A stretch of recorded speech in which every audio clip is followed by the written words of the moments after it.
Welcome to Worldview Matters, discussing controversial issues, discerning current events, defending biblical Christianity. No topic off limits. And now, here's your host, David Fiorazzo. Hey guys, thank you so much for tuning in, for sharing the podcast. It's hard to believe how fast January is going already. It really is. But I do want to thank a few people who have sent in donations, because we like to just really let you know how much we appreciate you guys. Michael from Maryland. I think that's our first Maryland donor. Thank you, Michael. And Julie from Appleton, Wisconsin. God bless you guys. Thanks for your support of Worldview Matters. Today, we are going to be introducing a new book that you can pre-order now. Actually, it's going to be shipped out in a few days. You can pre-order the new book by Alex Newman. It's called Indoctrinating Our Children to Death: Government Schools' War on Faith, Family, and Freedom, and how to stop it. Let's bring in Alex Newman, award-winning international journalist and the founder of the Liberty Sentinel. Alex, great to see you, brother. Great to be here. Thank you so much for having me, brother. Yeah, I know you've been traveling a lot. You just got back from Puerto Rico. And Puerto Rico, beautiful place. Where have you been in the last several months? I know you've been all over the place, Europe and here. So just give me a little idea of what you've been doing travel-wise. Well, thank you, brother. Yeah, I just landed back in the U.S. of A. I guess Puerto Rico is technically part of the USA, although you might not know it from being there. But just landed back from Puerto Rico today at 4 a.m., so running on very little sleep. Before that, I was over on the Arabian Peninsula, the United Arab Emirates, covering the UN Climate Clown Show. I call it the COP28, as they prefer to be called.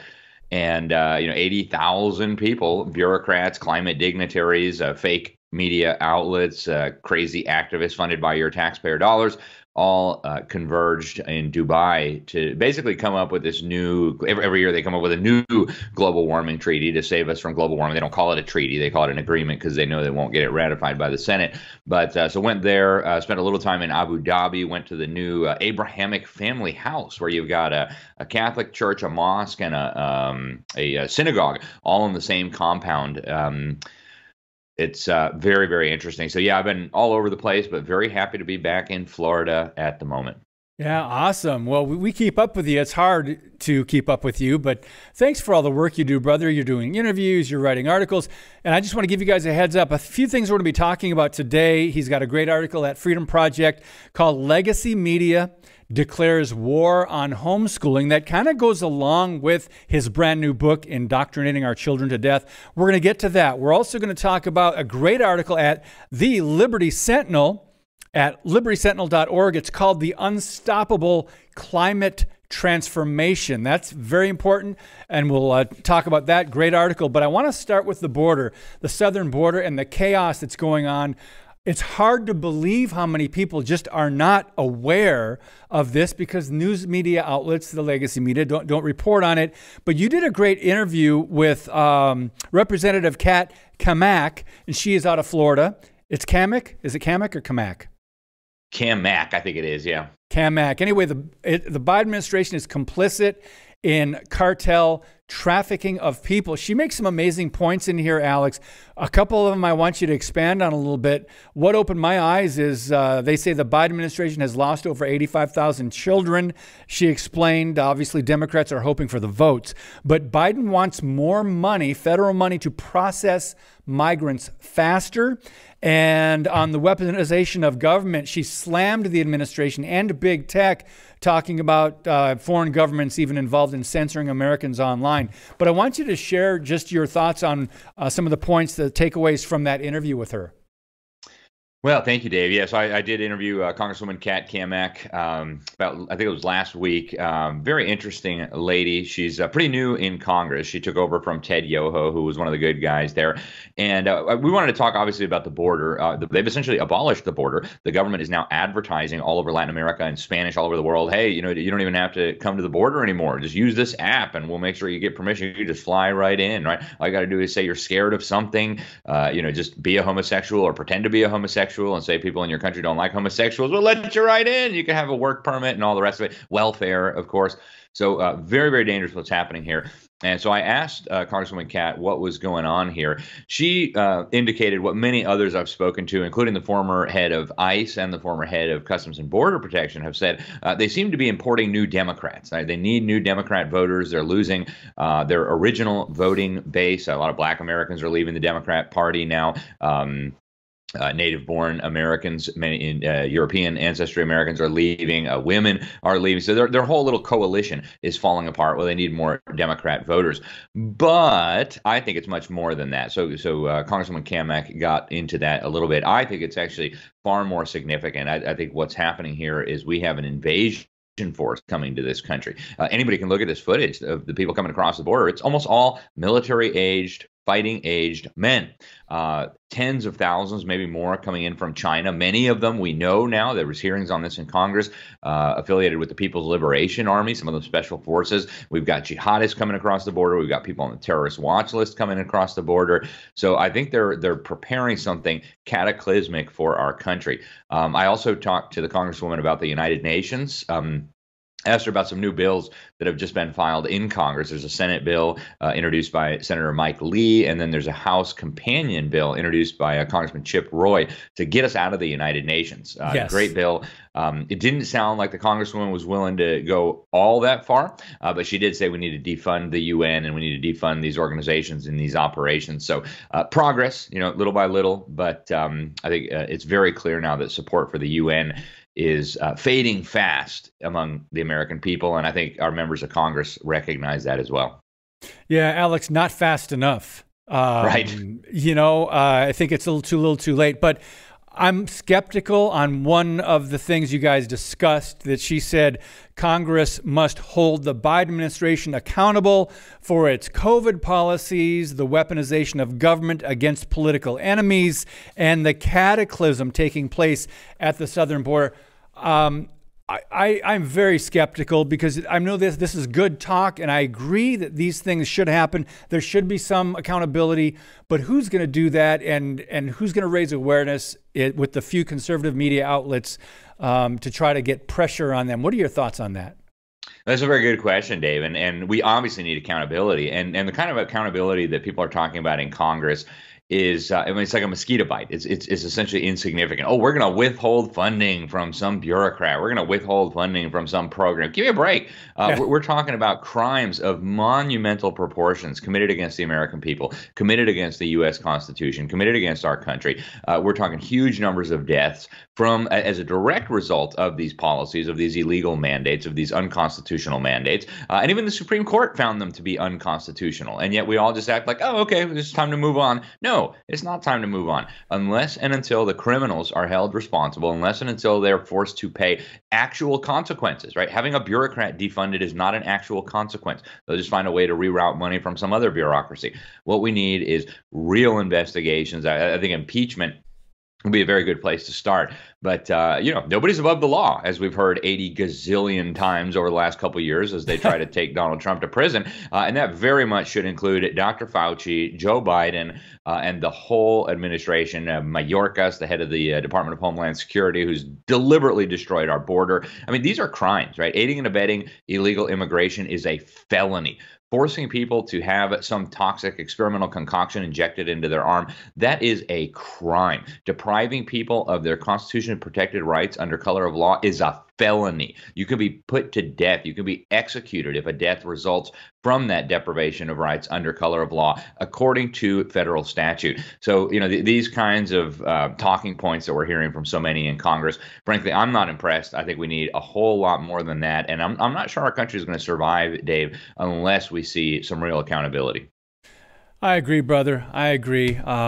Yeah, we've got to move on here. And we could talk about that for an hour, that whole topic about the border, about COVID policies. My goodness, the damage that was caused by so many things. But let's move on to the unstoppable climate transformation. Great article at Liberty Sentinel. Dubai, the transformation is unstoppable, they say. The transformation toward technocracy and away from liberty, sovereignty, and self-government. Alex, there's information in here on the UN Intergovernmental Panel on Climate Change, the IPCC. Al Gore, I think, was mentioned in this article. It's a name I haven't heard in a while, but just open us up. Just give us a little tidbit on what's in this article and what we need to keep an eye out for. Well, thank you, David. As I mentioned, I just got back from Dubai recently from the United Arab Emirates covering the UN Climate Summit. And I did a series of articles for the New American Magazine, basically breaking down what we saw, what we observed there. And for me, one of the big takeaways was this whole issue of the transformation is unstoppable. All over the UN climate conference, and we got pictures of this. They're in the magazine.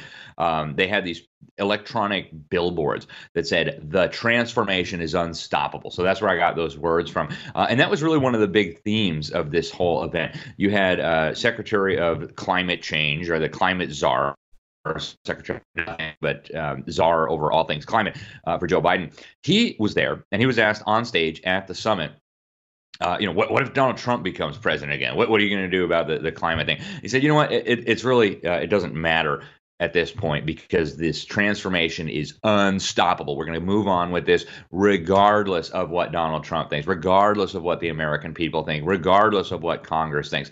And this was, again, a constant theme. I was able to confront 7 U.S. senators. There was a delegation from the U.S. Senate of 7 U.S. senators at a press conference, and I was able to ask a question. We posted it up on X, and it's on my account and the New Americans account. I asked these 7 U.S. senators, it was 6 Democrats and 1 Rhino, hey, the polling data shows Americans don't believe your narrative, right? The AP NORC Center for Public Affairs Research just released a poll some months ago showing that the vast majority of Americans don't even believe that human activities are causing climate change, which is really the fundamental pretext for this whole operation. This whole UN climate scam is the idea that humans are causing it. Well, Americans don't believe it. The very likely next president of the United States has said this is a hoax by the Communist Chinese to destroy the United States. And so I asked these senators, how are you going to make all of these commitments? How are you making commitments? And how do you expect those commitments to be credible when the American people don't believe you? The next president, or the very likely next president of the United States, has said this whole process is a hoax. You already got us out of the Paris Agreement once. How are you guys making all these promises, all these policies you're saying you're going to implement, all this money you're promising to everybody from the American people?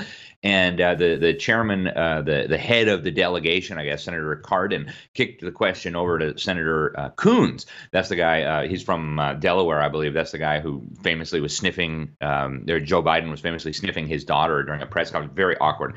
And he says to me, blabber, blabber, blabber, Donald Trump is terrible and it's not going to be good if he's president. But he says, we're going to continue making progress regardless, right? And so that, for me, was one of the big themes. These people are saying nothing can stop us. You mentioned the UN IPCC, the UN Intergovernmental Panel on Climate Change. A lot of their top leaders, a half a dozen of their top leaders, including the vice chair of the IPCC, came out publicly during this climate summit and said, hey, enough of us just being a science body, right? We need to have the authority to prescribe policies around the world, and we want the authority to oversee the implementation of those policies. But they're talking about creating like a scientific global dictatorship that would dictate to us what kind of energy we may use, when we may use it, what kind of food we may have, how our farmers may farm.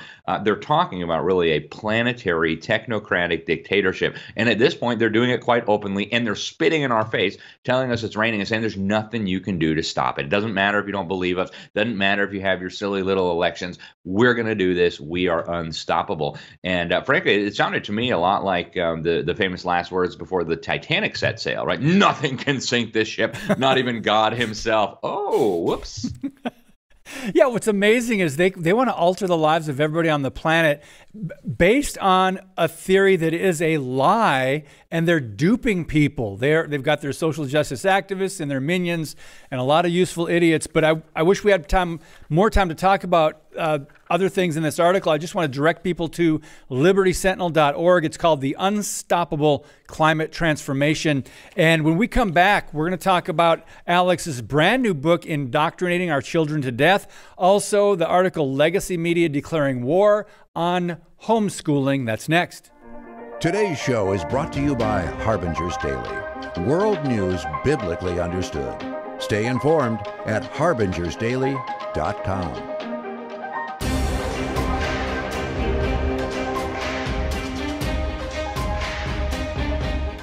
Alex, Newman, it's no surprise the homeschooling movement is skyrocketing ever since even BC, even before COVID.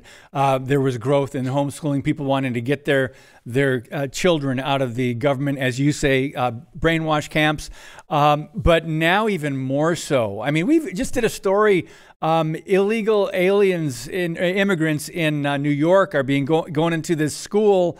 They're housing them at the school. They're kicking the school. So the kids have to do this remote learning, and we saw how well that worked during COVID. But anyway, just your thoughts on first the article. We'll get into your book as well. But the legacy media, no surprise, they're always very critical of Christians and conservatives and those who would have the audacity to want to educate their own children. Your thoughts? So there is a global media jihad against home education right now. It's being led in the United States by what I call the Brain-Washington Compost. They prefer to be called the Washington Post. And don't think of it like a newspaper, right? Think of it like a giant megaphone purchased by an insane totalitarian megalomaniac billionaire, Jeff Bezos of Amazon. That's what it is. It's a wholly owned project of Jeff Bezos. He bought the garbage newspaper. They're now shedding employees. I mean, it's super unprofitable. It's a piece of garbage newspaper.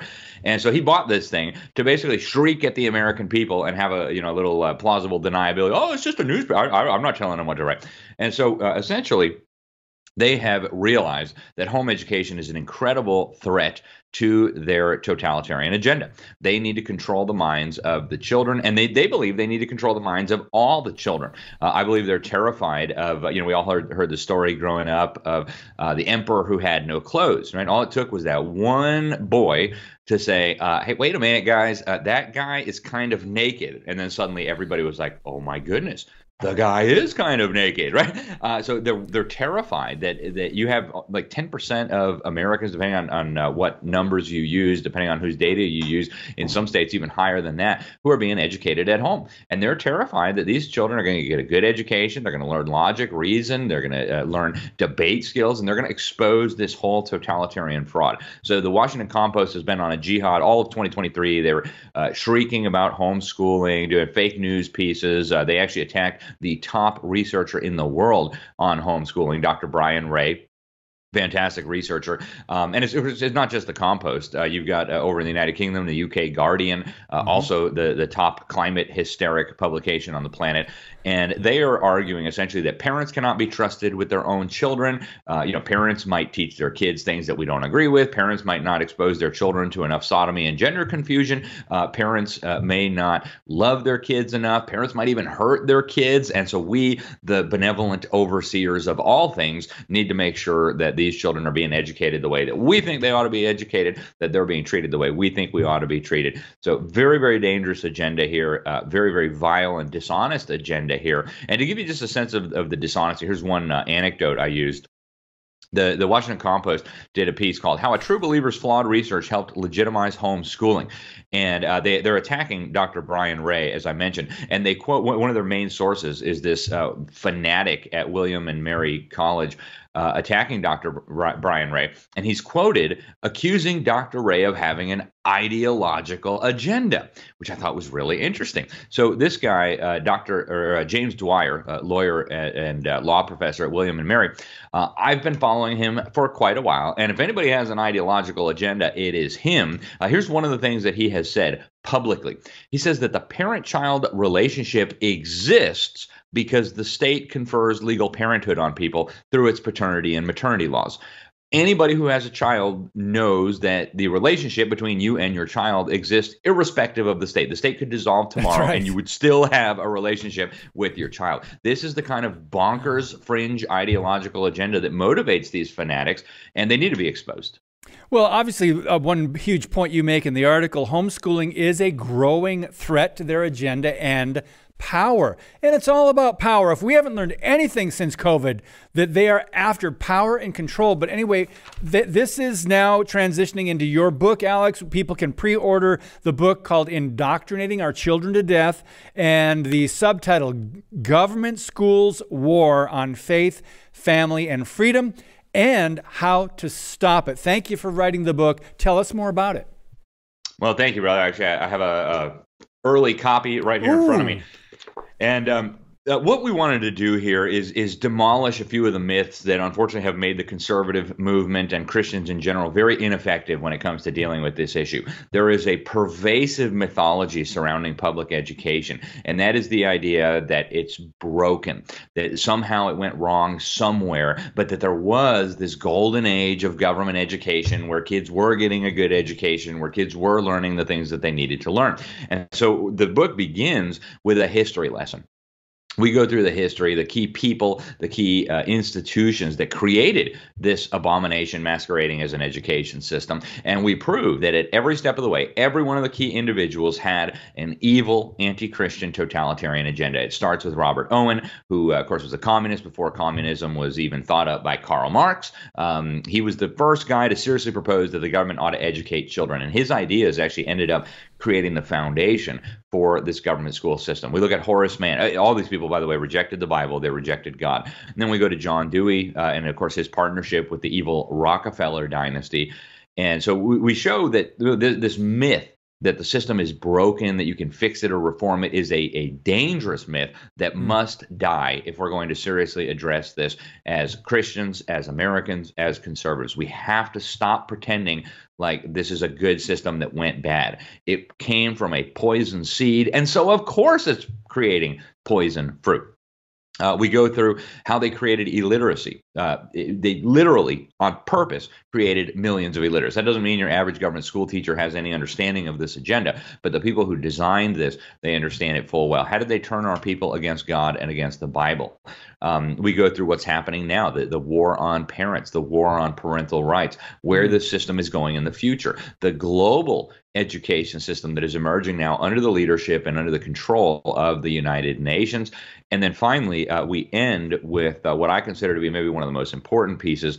You know, we urge people, first of all, to protect their own children from this, and that much is clear. So that's the last chapter. And then in the afterword, we say, all right, you're running from the burning building now. You've rescued your children. You're running away from the fire. That's a good first step. Now, what are you running toward? And so in the afterword, I sketch out a vision of really how we can rebuild Christian education, which ought to be the foundation of discipleship. It ought to be really considered a responsibility of parents to ensure that their children are getting a proper Christian education. So I sketch that out a little bit, give the biblical reasoning there, the historical information that people need to know in terms of where we came from. And so I hope it'll be really, really significant for people. It's already been endorsed by just amazing people. We got General Flynn, we've got Kirk Cameron, we've got Pete Hegseth, co-host of Fox and Friends. So a lot of powerful endorsement, a lot of very high-ranking officials from within the government school system who have seen this work and come to the same conclusion, agree with what we're doing. So I do hope that people will check it out. I believe this is the single most important battle that we are facing now if we want to preserve our country and our families and our institutions. That's right. And I appreciate you and all the hard work you've done for years and years. And just one thing. So I've been saying for a long time, I haven't done the research that you have, that the public schools are not redeemable. And as you said, should we even try to reform the system when the system, yes, it's broken, but it was based on a leftist agenda? Your closing thoughts on that? Yeah, it's doing exactly what it was intended to do. Yeah. So, if you improve the system and it does better what it was intended to do, we're going to lose more children. They're going to hate God. They're going to hate their country. They're going to hate their family. They're going to be confused about what bathroom to go in. So, we really have to understand this. And you ask, no, it's not, right? It's like if somebody asks you, like, hey, how do you want to reform your cancer? How should we improve your cancer? What policy changes can we make to make your cancer better? Like, no, you've got it wrong. You're asking the wrong questions, right? And that's how they've trapped conservatives and Christians. They've got us spinning on this hamster wheel. We're going to reform the system. We're going to reform the system. We've been doing this for 50 years. We've poured probably tens or hundreds of millions of dollars into this fruitless effort, and they're laughing all the way to the bank. You can't reform this system. It came from a poison seed. So you don't reform the cancer. You don't fix the cancer. You get rid of the cancer. And I think once people see the evidence that we have accumulated, once people read the primary source documents that we are citing, it will be crystal clear to everyone. Not only can you not reform the system, you wouldn't want to. It's based on flawed ideas. It's based on socialism. Socialism never works anywhere, right? It's based on godlessness. Godlessness never works anywhere, right? And so why are we surprised that this is the fruit it's producing? We've got to rip the old old system out by the roots, start over again from scratch, really with a non-system, right? We don't want a centralized system directing the minds of our children, the hearts of our children. We want parents and churches to reestablish their rightful role in this process. Yes. Amen, brother. Absolutely. And I think one of the reasons we're surprised, not to oversimplify it, but I think we haven't been paying attention as Christians, conservatives, those who believe in the republic under God, and that wanted to raise our children right. We're seeing the rotten fruit of it now when they get out into the university system, they get out into the workforce. But anyway, this is a work that it's sad that people are just now catching on. As we've seen in the last couple of years since the trans movement took place, more parents going to these school board meetings. Where were you 20 years ago? You know what I mean? They probably didn't have kids in the system 20 years ago. But Alex, we could talk so much more about this, but you can pre-order the book. Friends, it's called Indoctrinating Our Children to Death. It's available at libertysentinel.org. Pre-order now. It ships in a couple days. It ships next week. Alex, is that the best place to get it, or are there other outlets? That's the best place to get a signed copy to pre-order. You can also order it from Amazon as well if you prefer. It won't be signed. It won't come directly. But that'll be available probably next week on Amazon, and then it'll be out through the regular channels as well, coming soon in the next few weeks. So. Awesome. Brother, it's so good to catch up with you. We'll do this, Lord willing, again soon. What do you have coming up? You going to be in Florida for a while? Are you traveling again soon? What do you have coming up? Liberty Pastors Conference? We do have a Liberty Pastors Conference coming up in February. Be heading out west in about a week or so, and much more. We got a movie premiere on Friday in Miami. Beneath Sheep's Clothing is going to be huge. Awesome. That's tomorrow when people are watching this. And thank you, brother. I appreciate all that you do. Oh, man, thank you. God bless you. Alex Newman, founder of the Liberty Sentinel. We'll talk to you again soon. Guys, again, check out that book. There's probably a lot of information there that most of us who are even consider ourselves informed don't know. So, guys, share the podcast. We appreciate your support and prayers. God bless you. And as always, keep speaking the truth about things that matter.